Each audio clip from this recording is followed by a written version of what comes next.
Mansur Faki membedakan pengertian gender dan seks.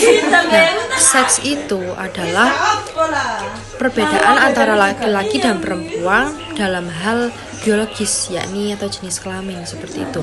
Sedangkan gender yakni perbedaan antara laki-laki dan perempuan dalam hal perilaku atau kebiasaan atau karakteristik. Contohnya apabila perempuan itu memiliki sifat yang penyayang, lemah lembut dan lebih mengandalkan hati, sedangkan laki-laki itu lebih mengandalkan otak, lebih keras dan lebih memiliki jiwa kepemimpinan.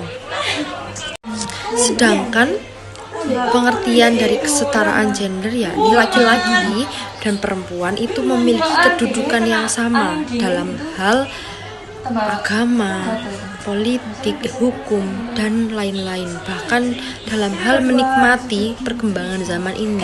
Jadi kesetaraan gender itu juga mencakup penghapusan diskriminasi dalam hal keadilan struktural bagi laki-laki dan perempuan. Kesetaraan gender dalam Al-Quran.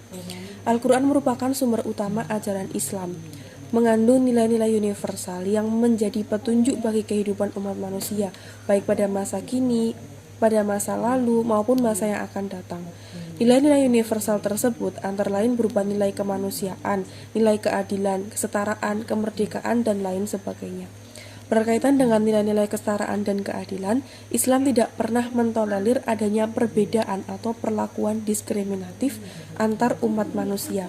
Hal ini sesuai dengan firman Allah dalam Quran surat An-Nahl ayat 90 yang berbunyi, Innallaha ya'muru bil adli wal ihsan wa ita'i dzil qurba wa yanha 'anil fahsya'i wal munkar wal baghi ya'idukum la'allakum tadhakkarun. Yang artinya, sesungguhnya Allah menyuruh kamu berlaku adil dan berbuat kebajikan, memberi kepada kaum kerabat, dan Allah melarang dari perbuatan keji, kemungkaran, dan permusuhan. Dia memberi pengajaran kepada kamu agar kamu dapat mengambil pelajaran. Di dalam Al-Quran sendiri, banyak sekali pesan yang menjelaskan tentang kesetaraan gender. Di antaranya, yang pertama yaitu kewajiban dalam beribadah. Keberagaman dan perbedaan yang ada pada pria dan wanita merupakan sebuah fitrah kemanusiaan. Hal tersebut tidak menjadikan perbedaan kewajiban dan hak di antara keduanya. Yang membedakan di antara keduanya adalah tingkat ketakwaan kepada Allah Subhanahu wa taala. Karena pada dasarnya manusia diciptakan sama meskipun mereka berasal dari bangsa ataupun suku yang berbeda-beda. Hal ini sesuai dengan firman Allah dalam Quran surat Az-Zariyat ayat 56 yang berbunyi, wa ma khalaqtul jinna wal insa illa liya'budun. Dan aku tidak menciptakan jin dan manusia melainkan supaya mereka mengabdi kepadaku. Dan dalam Quran surat Al-Hujurat ayat 13 yang berbunyi, ya ayyuhan nas inna khalaqnakum min dzakari wa unsa wa ja'alnakum syu'uban wa qabaila lita'arafu inna akramakum indallahi atqakum innallaha alimun khabir. Yang artinya, wahai manusia, sungguh kami telah menciptakan kamu dari seorang laki-laki dan seorang perempuan. Kemudian kami jadikan kamu berbangsa-bangsa dan bersuku-suku agar kamu saling mengenal. Sesungguhnya yang paling mulia di antara kamu di sisi Allah ialah orang yang paling bertakwa. Sungguh Allah Maha Mengetahui, Maha Teliti. Baik, selanjutnya yakni dasar dalam ilmu hadis. Banyak hadis yang secara tekstual mengisyaratkan adanya posisi yang berbeda antara laki-laki dan perempuan. Dalam hal ini, perempuan selalu ditempatkan pada posisi di bawah laki-laki dalam rumah tangga, sosial, ekonomi, serta dalam politik. Hadis yang pertama yang saya ambil yakni hadis yang diriwayatkan oleh Abu Hurairah radhiyallahu anhu dari Nabi Shallallahu Alaihi Wasallam. Beliau bersabda, barang siapa yang beriman kepada Allah Subhanahu Wa Taala dan hari akhir, janganlah ia mengganggu tetangganya dan berbuat baiklah kepada wanita, sebab mereka diciptakan dari tulang rusuk dan tulang rusuk yang paling bengkok adalah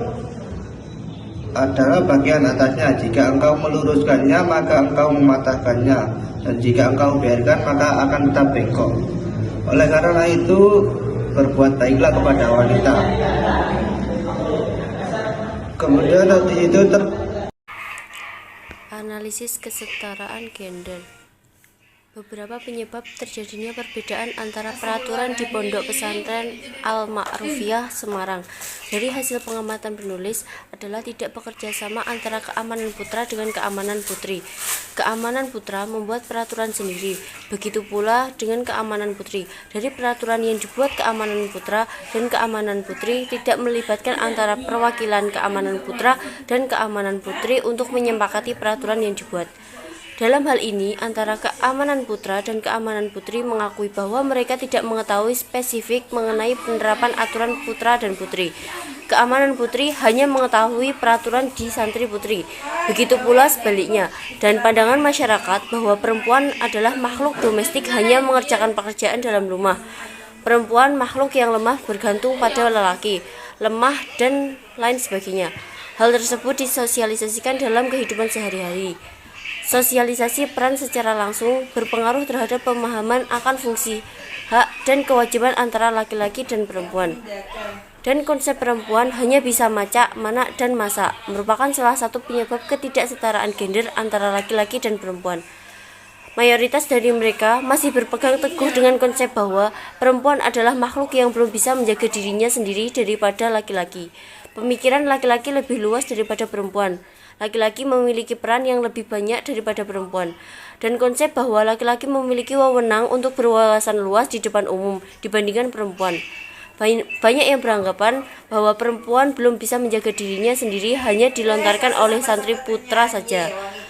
Namun, santri putri Pondok Al-Ma'rufiyah juga merasakan bahwa mereka belum bisa menjaga dirinya sendiri dibandingkan dengan laki-laki. Itu ada 3.